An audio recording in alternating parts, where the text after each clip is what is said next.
Hello, everyone, and your slides are in the media tab, just so you know, the media tab over to the right.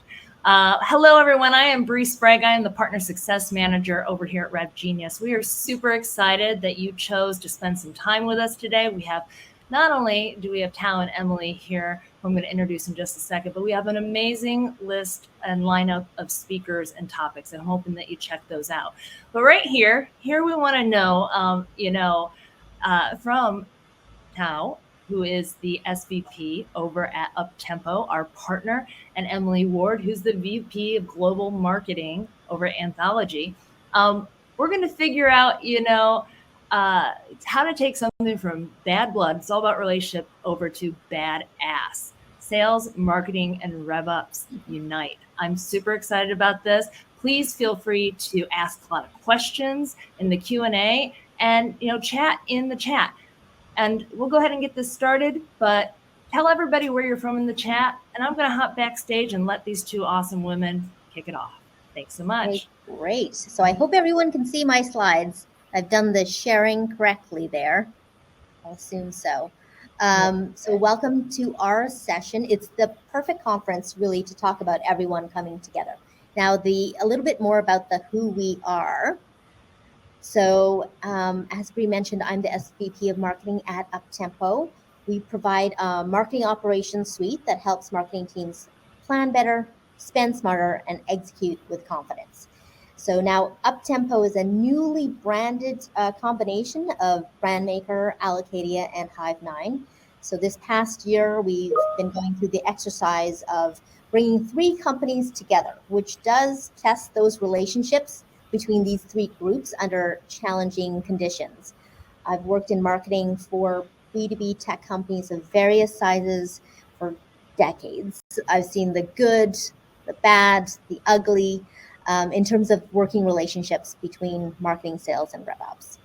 And with this speaking opportunity, I thought I wanted someone to join me for a lively conversation and to have fun. So immediately I thought of Emily. Emily, I'll let you introduce yourself.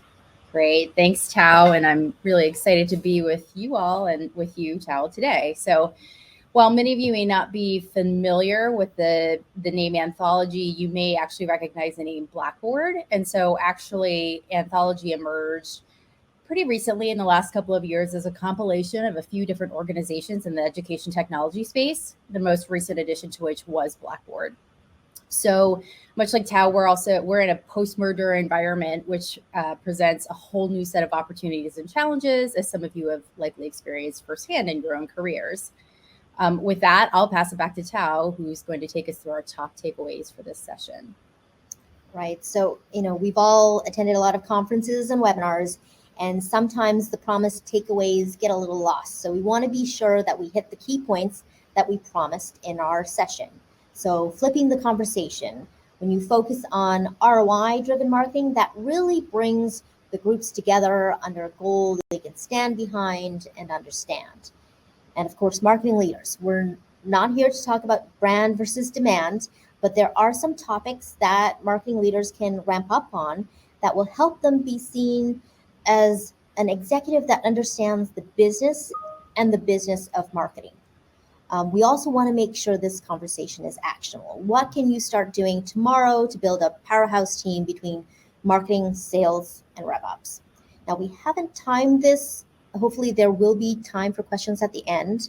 But to start, we want to try get some of the perspectives that sales and marketing might have of the other, and perhaps these might sound familiar to you. So here we go on perspectives. Thank you. Yeah, great. So one thing I wanted to mention is that I've actually had a seat on both sides of this table, having built and launched a solution that I eventually moved into a business development role to support the growth of. So I've heard and am likely guilty of saying a few of these things myself. But these are just a handful of generic examples of things we've all likely heard over the years in one form or another. So from the sales perspective, we're really focused on pipeline generation and that grueling task of sifting through a lot of conversations to get those nuggets of gold that are going to turn into opportunities and eventually sales. So There's oftentimes a perception that marketing is only focused on the look and feel of things, making them pretty, and that the level that marketing's operating at is a little bit too high, right? So a little bit too much flash and not really a lot of substance. I'd also say there's probably a high sense of urgency, right? To do a lot of activities with the goal of generating core pipeline, because that's really what sales is focused on. And from a marketing perspective, the team really wants to know what's happening with the leads once they're actually generated.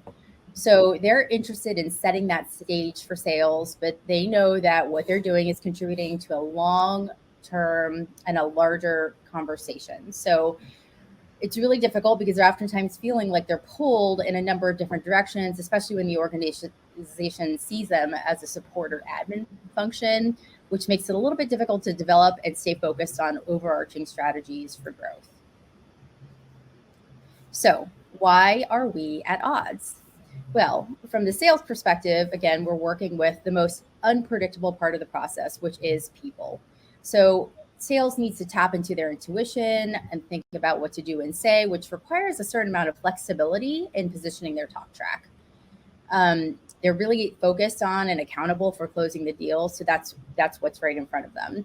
Whereas from the marketing perspective, we're looking at this as selling as a series of steps, right? So we're really thinking about how we're going to draw in potential customers into the funnel by raising awareness and adding value to the conversation.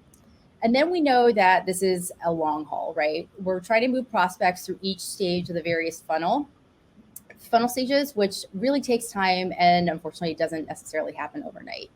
So this, of course, begs the question, what is the factor that unites us? Yes. In order to work better together, we have to find some common ground because it should be a partnership and not a battle. And RevOps needs to be able to measure everything in order to provide the data and insight for us to make business decisions. So what does everybody want? What's on our minds when we get up in the morning? And it's revenue. I mean, that sounds obvious, but sometimes it's not. Especially when some salespeople might not think it's something marketers even think about, but we do. I remember being at one company where the marketing team would go on these fun quarterly reward trips because we hit our MQL goals. But the sales team weren't able to close enough deals to hit the company revenue goals. So it didn't make sense for us to celebrate when the company didn't achieve their targets. And today, marketing is responsible for pipeline. And the team, marketing, sales, and RevOps were responsible for net new and expansion revenue together. And Emily will do a deep dive on that shared funnel. Yeah, so this visual should be quite familiar to all of you. Of course, the naming convention of the different sales stages is going to differ across your organizations, but the points I wanted to cover here should really resonate regardless. So if we're starting at the top of the funnel, right? This is where marketing is really doing this hard work of warming up the conversation because let's face it, most quality leads don't just fall in our laps, right? There's this job of raising awareness. And again, perhaps through things like thought leadership and adding value and really teeing up sales for a conversation that is value add. And so we do know prospecting is a necessary evil, right? So here you've got marketing contributing to the conversation. You also have sales contributing to the conversation. But again, marketing's goal really is to tee sales up and ideally by adding that value so that conversation starter becomes a less challenging feat. So then you start thinking about leads, right? And to me, the leads is when someone's raised their hand, they've showed intent, they're interested in a specific product or service. For anyone who's measured the data, you know that we have to sift through a lot of leads to get to a closed won sale, right? I was just having some conversations with Forrester, talking about industry benchmarks, and really across a number of industries, we're looking at a sub 1% lead to close won conversion rate. So again, you're doing a lot of work to get to that sale. But not all leads are created equal. So when the focus is on lead quality, you actually start to need less of them to hit your targets. So for example, if you had the choice between 1,000 leads that convert at 1% or 100 leads that convert at 10%, which would you prefer? So of course, both of these scenarios yield 10 sales, but obviously the preference is to have less conversations, more quality conversations. So generating those higher quality leads is really going to help reduce the amount of work the teams have to do to get to sale. So it's critical that you know and prioritize your highest quality lead sources. So once we have a sale in the door, a lead in the door, we really have to be quick about how we reach out to them, right? So how quickly you do that is going to have a direct impact on whether the deal is won. And I can't tell you, I'm sure you will all experience the same. In my personally vetting vendors over the years, I've had folks that won't get back to me for weeks or even at all. And this is after I've done the hard work of saying, I have budget, I'm trying to buy in 2 to 3 months, right? I've done the BANT criteria for them. And still crickets on the other end, which is just an entirely frustrating conversation for the prospect going through this whole process. So, that speed to lead is really critical, and you don't want to leave that bad taste in the mouth of the prospect. And then when we're looking at the bottom half of the funnel, this is really where sales enablement support is key. So this is a critical partnership between all parties to really bring that sale home. And I'm talking about making sure that they have the right collateral, talking points, positioning, all of that stuff that's going to be really important to make that deal into a sale. So I realize that what I covered here is probably common sense for all of you, right? So the thing is, again, we say this a lot in this presentation, I spent a lot of time in my career emphasizing that what we do with leads once they're in the door is just important, if not more important, as how many leads we generate. So the more we can optimize the customer experience down funnel, which happens in partnership, the greater the impact the organizations will feel to the bottom line. So I'll just point out specifically, small improvements to conversion rates, a fraction of a percent, even a whole percent if you can, right? That's going to result in some significant impact to revenue, especially when you have higher average contract values. Either way, contract values, large or small or anywhere in between, it's really important that we focus on making the most of what we have rather than playing that dangerous game of just shoving more and more leads into a funnel that may have conversion challenges down the line. All right. In there. And then if we zoom back out into our concept of ROI marketing, in order to contribute to this funnel, how do we get there? And it's the investment part, the I of the ROI, that's often overlooked. Why? Marketers are on top of a ton of data, especially on the execution side. But when it comes to the business of marketing, that part is more challenging and difficult to track. A lot of marketers don't really enter the field so they can scrutinize their budget. And it's a mystery. Sometimes it's hard to measure accurately. I remember looking at the monthly budget reports that I would get from finance, and I say reports. And it was completely confusing because finance reported according to their GL codes, which were meaningless for marketers. None of those reports helped me drive any marketing decisions that I needed to make. Also, the I is forgotten because maybe it's scary. Do you even want to know the truth? Can you handle it? You have programs you believe in. Are you ready to learn if they aren't worth the squeeze? But armed with that kind of ROI knowledge, it will inform your decisions. I think we've all been in this situation where every year we have sales reps that come to us and say, these trade shows, we absolutely, positively have to sponsor them. And with the right software, you can easily look up the ROI of any marketing program, and you share that data back with them. And it becomes a data-driven conversation, not anyone's subjective feelings. And you're able to have this data because your marketing investment is tied directly into your CRM. And that leads us to the critical importance of CRM discipline and hygiene, which near and dear to all of our hearts. Near and dear to our hearts, but certainly not the sexiest part of the job. That's for sure. But yeah, absolutely a necessary one. So if it's not in the CRM, and I literally just came out of a meeting discussing this, then we as an organization have no way of proving that anything really happened, right? Without tracking, without attribution, we're unable to show success and the source of that success, which makes it extremely difficult to make the case for more budget, more activities, right?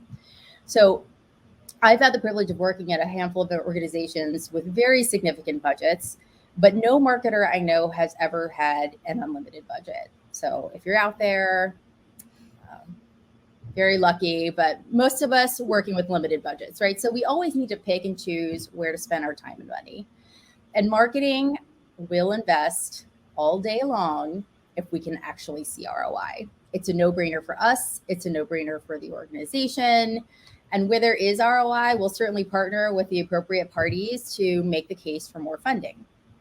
On the flip side of that, back to priorities, it will be extremely difficult to get the time of day for marketing if there are no results or positive return.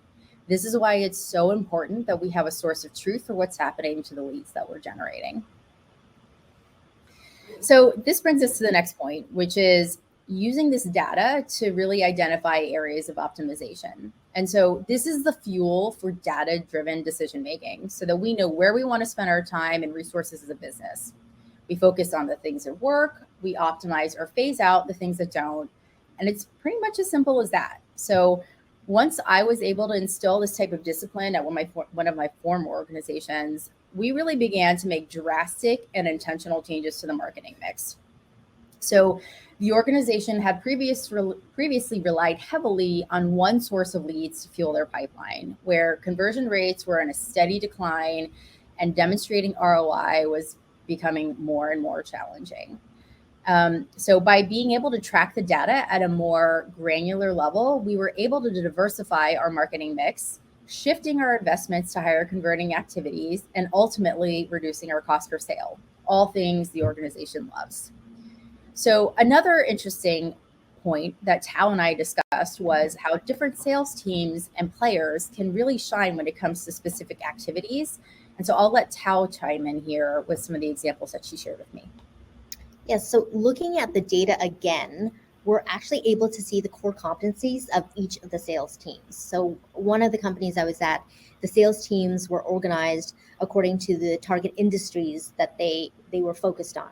So for example, our sales team looking at the tech sector, we're crazy good at driving registration to our field events. And then we have the sales team that were focused on the CPG industry, and they were much better at driving webinar registrations or leveraging content such as survey reports. So what we had is different sales teams had different ROI-driven marketing programs tailored for them. Still on the data train here as well, when we looked at trade show booth demo data, we saw that our senior account executives weren't necessarily great at taking shifts at the trade show booth.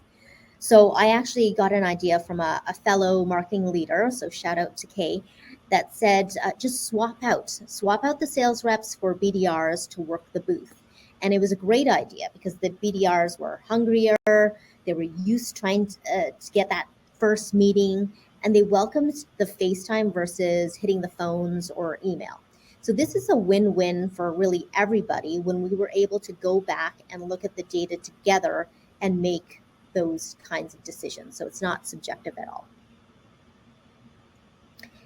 And then if we look at running marketing at like a business, what does that mean? So being data-driven is important. Similarly to how a CEO would run their business, like other executives at the table, you need to be able to understand the financials of your business. This is key. So I remember moving up the ranks, I didn't get exposure to the marketing budget. It was just this black hole, and you just asked for approval anytime you want to spend anything. And marketing would just have to wait, often too late, after the books on the quarter were already closed, whether or not you were over or under, and by how much. And it really is a terrible position to be in, this waiting game to find out from finance if you were good or not. And even if you were tracking your budget diligently, if there was any discrepancy between your numbers and finance's numbers, their numbers always trumped yours. So I always try to press upon my team that financials is important. And I actually say a team that budgets together stays together. Very corny, but if you're on my team, you're forced to understand budgets. And it's something that I train everybody on the team on, from interns to managers, from demand to design. Everybody knows the basics. Everybody has access to the budget at any time. And they understand the value of spending the budget wisely on programs and tactics that are going to deliver pipeline. And we continually refine and optimize that budget as well. So you can stay on top of your numbers so you have answers without waiting for finance. You have to be able to articulate your strategy and story behind why you're experimenting here or spending there. By having that solid understanding of your budget, you'll have clarity to make changes and pivot when you need to. So when you talk about pivoting, if there's a recession and you're going to have to cut from areas of your budget, you already have that scenario built in. You already know where you're going to make those changes, so it's not a scramble. And when I sit down and meet with my financial analyst each month, I open up the budget, which they also have access to. And then we have a meaningful conversation about optimization and changes, and not about why my numbers are wrong. So I think the more comfortable you are speaking the language of finance, the more comfortable that seat at the table is going to feel. And this is where you can shed that arts and crafts reputation and be more data-driven, ROI-driven marketing leader.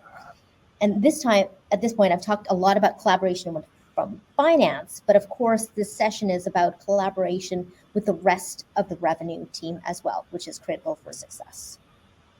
Yeah, I mean, Thao, I love what you just covered. I mean, it really is about being able to have a conversation that's rooted in data and numbers that can be so much more meaningful. So rather than just kind of ticking through what we spend, are we over, are we under, right? Why are we there?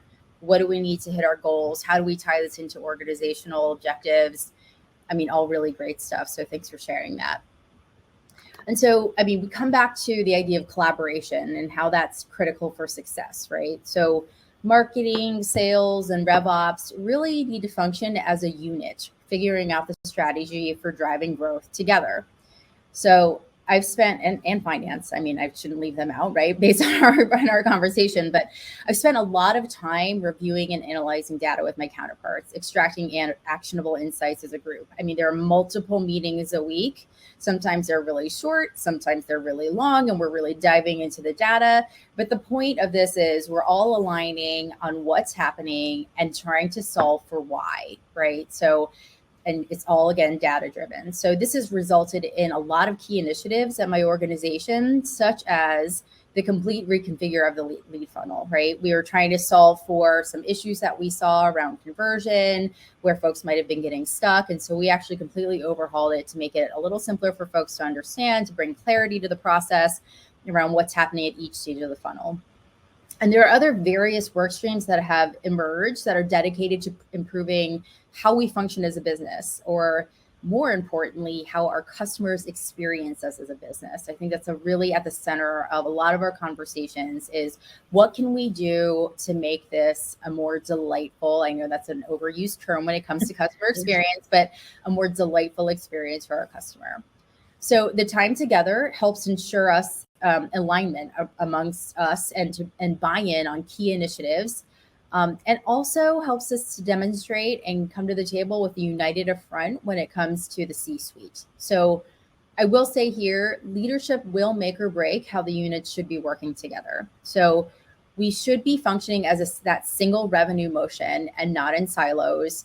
And being enabled to stay focused on strategy instead of being pulled into separate and potentially conflicting objectives at times is absolutely key here. So we want leadership buy-in, we want complete alignment. That's how we stay focused on strategy. Yeah, well, I'll throw a different word in outside delightful, and that's empathy. So yes. One of the things we want to do is put the customers at the center of everything we do. And I always talk about empathy when I talk about the customer experience, putting ourselves in the shoes of that customer. What's in it for them? How can we make their jobs or even their day just easier? And if you start thinking about the value that you as a revenue organization can provide, then it moves away from this is what I'm selling to this is the pain I can help you with. And people are much, much more open to that approach as well. Yeah. And I will definitely agree with that. And I see we have a question in the chat, Tal, just a heads up. But really quickly, it's really critical for marketing to understand the sales perspective in order to form the revenue motion together. So this is where we're looking at pain points again, but this time, not the ones of our customers, but really of our colleagues, right? Where are they getting stuck? Where are they feeling friction in their process, so that we can know and intentionally craft that customer experience from start to finish with the goal of reducing friction.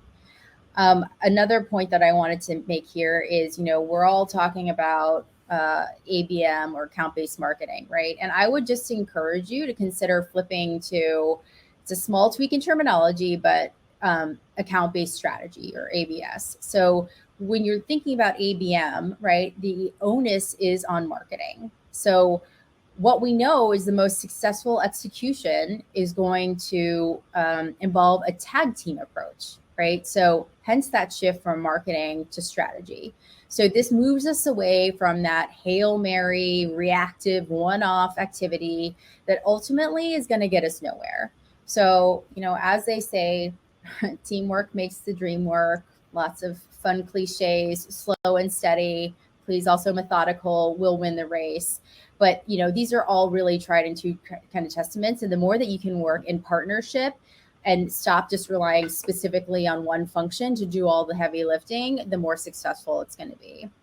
And then the last point before I want to hit this question in the chat is around LDR, BDR, RDR, so lead development representative, business development representatives, revenue development representatives. There are so many different names for these types of roles and ways to position them. But whatever you do, it's about making sure that the responsibilities are clear, the handoff is also clear and seamless, and that the customer is really, again, benefiting from that experience, and it's enriching what they're going through instead of providing frustration.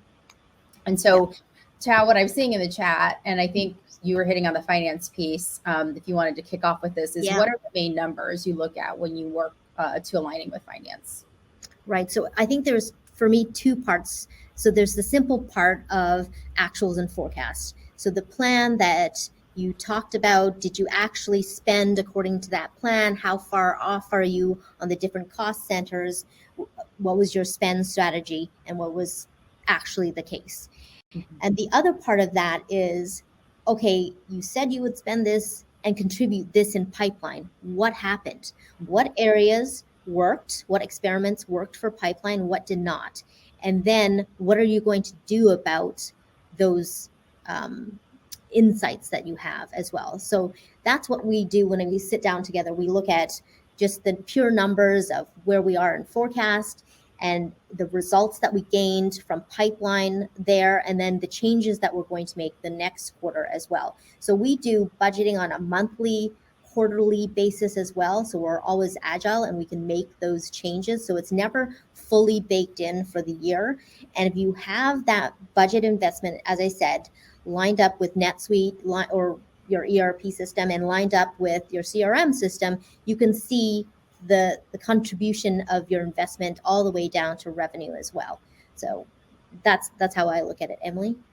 Yeah, no, I think that's what we're aiming for. And actually, this takes us really well into our next slide, if you don't mind advancing. But I mean, this is really where that technology piece is so critical, right? How does technology connect everything? Again, another common sense statement. But I would say one of my challenges was actually tracking ROI at a more granular level. So, trying to track ROI was actually a really heavy manual lift of where I was trying to understand the ROI for a specific campaign or a specific event, right? The way the systems were built, it was not necessarily facilitating that. It required, again, huge manual lift and lots of people who don't have time for that kind of level of work and effort, right? So I would just say, generally speaking, if you're having those difficulties, you're not alone. And again, for those of us who are going through mergers, there's a whole new level of difficulty into the game. So I would say, just wanted to introduce or reiterate on the point of what a marketing performance management solution does, right? And it exists with the purpose of helping prove marketing value to the business. So I personally couldn't see ROI at a granular level. So I started the search for an MPM solution, marketing performance management, almost 2 years ago when I stepped into my role from a different part of the business and realized very quickly that I could not track ROI at a more granular level, right? So how do I manage my teams? How do I tell them where to focus? How do I stop doing the things that aren't working? It becomes really challenging. I mean, I could track kind of return, but the investment piece and tying that all together was really challenging. So, I'm presuming that other orgs must be facing the same challenges because this category of marketing performance management is growing, right? So, personally, like my catalyst for procuring a solution like this was to help marketing get a true seat at the table. I wanted to be able to show up to executive level discussions and share what marketing's impact was or is and will be on the business, right? So you do that by demonstrating and ultimately maximizing ROI. So we're pretty early in the stages of our journey here, working through implementation, but I can already see the benefits of getting marketing planning out of spreadsheets. I don't know how many of you are experiencing the pain of that, right? Multiple versionings, conflicting. People are looking at different documents, but really the goal is to get this into a centralized tool that provides a different level of tracking and visibility for our team, like one that they've never had before. So this whole process has actually also sparked all kinds of fantastic conversations with other stakeholders across the business, because there is a definite interest in understanding what marketing's impact is to the business. What is our contribution to things like revenue, product growth, and even organizational objectives, right? So having this visibility, again, it's a whole new ball game for us. So if you are new to MPM or flirting with the idea of it, I would just highly recommend considering it as a means to contributing to the conversation in a more effective way. And I will say, Thao, I would love to hear your perspective about this because, well, you have not only moved forward with an MPM solution in the past, but you are now in this area from a professional standpoint. So curious for your take.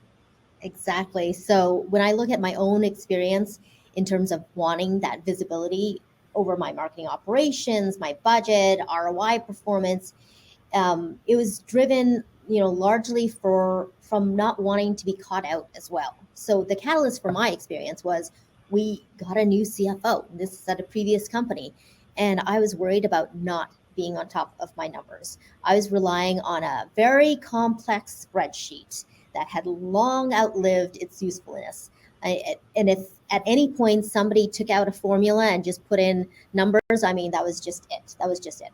And so pulling up that sad little spreadsheet next to the CFO's NetSuite reports wasn't going to cut it.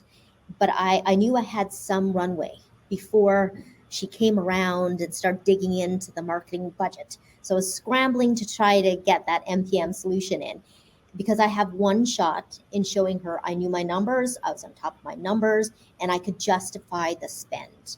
And so she didn't have to question it because it was just right connected to NetSuite as well. And if she wanted to talk to our financial analyst as well, she would be able to hear the same story or strategy on how we're spending and what we're planning to do as a team, because we were one team together as well. So that was a big catalyst for me to just get everything together. And that is not even, some of our customers were managing spreadsheets with multi-million-dollar, billion-dollar budgets on spreadsheets. So it becomes a little bit scary there. So question for Emily. What's the name of the tool you're now implementing to track the ROI? Funny, you should ask. It's actually, so I guess formerly Allocadia and now Uptempo, which is actually how Thao and I met. So I would say we did a full vetting process. There's a number of different solutions on the market, but we did end up going with Allocadia, now Uptempo. So again, a whole nother level of insights that I just did not know was possible. And I've attempted this at a number of different organizations and taken it to different levels. But so we are, again, early in the process, but already seeing the benefits of it. Yes. And we internally use our own software. We drink our own champagne as well. So when I talk about the team having the budget training and visibility, we all have logins. We have the budget monthly meetings. We open it up. Everybody knows how to use the tool as well. So we do have time for questions. If people want to add questions in this Q&A or the chat, we'll grab those. But while we're waiting, I have a spicy question to ask you, Emily, because I was part of a roundtable last week and the question of CMO and CRO popped up. And in fact, it was the scenario of the CMO reporting into the CRO. Wasn't a popular scenario. People felt very strongly about this. It just went on and on for a discussion. I actually hadn't heard that reporting structure before. And, if I had to think about it, put myself in the CEO's shoes, I'm assuming they're wanting to put a CRO in place because then they'll know somebody is passionate about or responsible for or focused on revenue specifically. Yeah. And maybe they think the three areas can't work in harmony without reporting to one head. And that's part of the stigma of CMOs not having the revenue or financial chops to be a CRO, I think, to run their marketing organization with a revenue focus. But it was a hot topic. I'm sure. Yeah. I mean, I would really hope that like marketing as an organization, our CMOs of the world, right, are evolving to this revenue focus, right? We're at RevCon, so I'm hoping that there's just a natural tendency for folks to gravitate towards this approach. But I think there's been a major shift in terms of how we look at marketing, right? There is, kind of the old school, and again, I'm not trying to go, brand and creative versus, but like, I think what we're seeing is that all of it is important, but at the end of the day, you're being measured on results and revenue impact, right? So I can see why an organization might bring in a CRO function. We actually don't have an official CRO function at my organization, but there is a motion towards that kind of thought process. And so I think in lieu of an actual specific CRO function, I work very closely, and one of my closest relationships is with my head of business operations for the organization, right? And so I think together in concert, we're doing this work. So those are those alignment meetings that I was talking about, because it really is about being collaborative. And I would say, I'd be interested for those that have a CRO function. My guess would be that there's a tendency to, from what I've seen, go with kind of a sales leader in that function, right? Where they have a primary focus on revenue impact numbers, right? That just feels like kind of the natural thing to do. What I'd love to see that the function like really evolve into is a true understanding. And I think it's not that easy to come by, right? Have you sat on both sides of the table? Do you understand the challenges that each of these groups faces? How can you marry and collaborate and make all of that happen in a positive way? So like what I'd love to see is more and more leaders that have stepped over to the other side of the line, right? And can really represent from both sides. Because I think there's different, very valid, different perspectives there. Absolutely. And also in the spirit of Halloween, I'm going to ask a question about nightmares. So what is a nightmare situation that you've been in and have you survived? So as you think of that, I'll start with my nightmare situation. So in a company I was at, we did have a CRO, and he wanted to turn off the demand tap and explore ABM.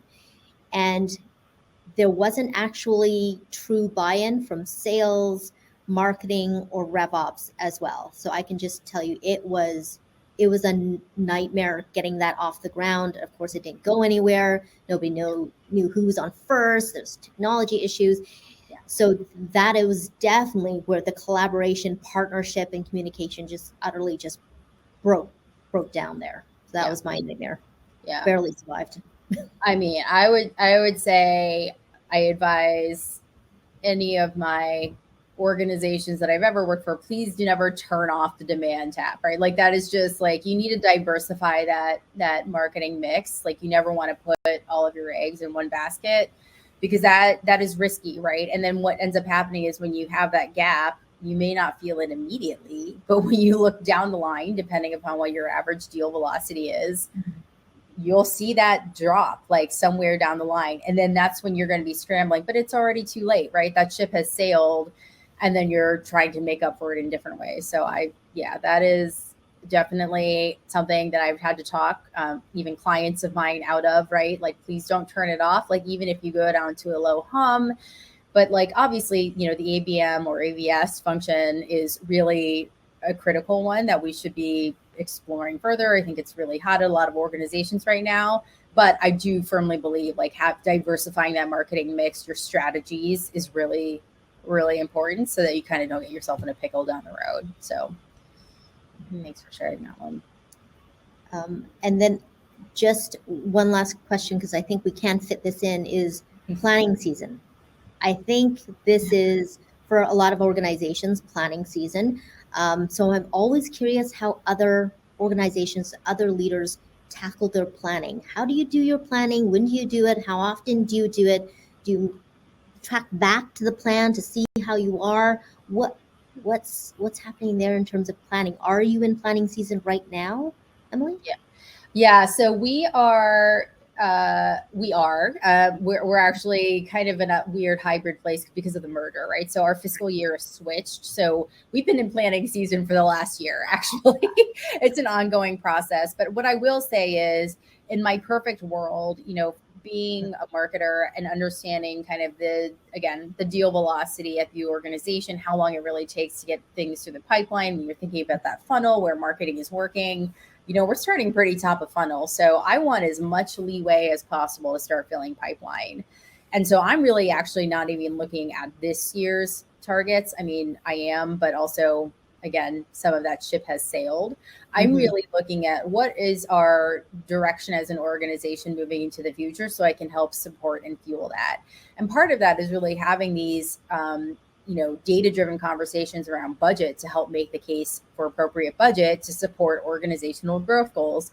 So all of this that we've covered today is happening kind of in concert with the goal of being able to help educate, help understand the impact of marketing so that we can make the case for additional budget to fuel that growth that's desired by the organization. Because again, no organization that I've ever worked with has been like, you're okay. Let's just like dial it back this year. We don't want to grow. Everyone's looking for growth, right? And that comes at a price, right? Marketing isn't free. We obviously try to tap into as many organic opportunities as we can. But when you're really looking to scale and support that growth, it's really important to understand what are those activities and what is the investment that's required to make that a success. Yeah, and I think what you said before about marketing wanting to invest all day long if you can show ROI. Yeah. If there's ROI in a program, we can, definitely shift investment there, and you'll find that there will be extra funds on the table as well. So sometimes there is extra budget left on the table. Should we give it to sales, marketing, IT, or whatever? And if you can show that ROI, you'll get that money. Yeah, so absolutely. So both ways in terms of figuring out, where you need to cut from programs and where you would put extra budget in to hit pipeline goals as well. Absolutely. Yeah. So I don't think there are any more questions in the last minute and a half. So we should wrap it up. I don't know if Bree's coming on board, so maybe I'll wrap things up on this side. It was great having everybody take time out of your busy days. I know it's like midweek, back-to-back meetings. We're all in that. So taking your time to spend time with us listening, and also Emily taking your time to prepare and being my partner in crime in this great. It's fantastic. I didn't knock anything over on the table. I say that it's a success. So thank you again. And really, as we go into planning season, I wish everybody good luck, good thinking, and good data. Good ROI. Yes. Good ROI. Thanks for including me. Really appreciate it. Thanks all. Thanks for your time today. Thanks.